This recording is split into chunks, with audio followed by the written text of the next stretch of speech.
Ask you about Pakistan. Very important election coming up. They're choosing a prime minister.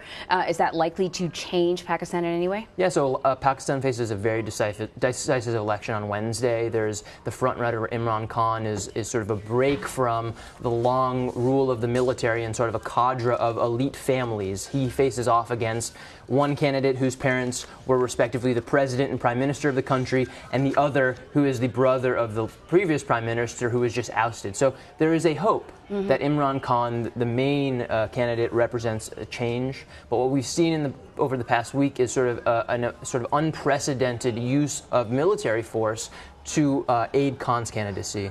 There have been thousands and thousands of military soldiers stationed at polling places, and the use of sort of that force to sort of stifle votes and to also stifle the candidacy of opposition candidates. So the question is whether this represents a real break for Pakistan or more return to the sort of military, the strength of the military, which has traditionally dominated politics in this country. It's interesting. All right, Gabe, every week, as you know, we highlight hard numbers from the Signal newsletter defining our world. So let's talk about some of the key numbers. The one we were just talking about, Pakistan. So let's talk about 16.7. So the Pakistani government spends about 16.7 of its budget on the military, which is the 7th highest number for any country in the world.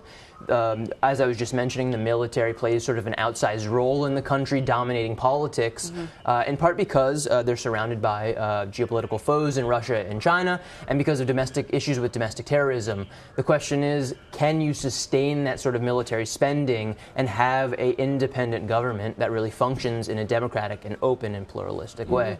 Can we do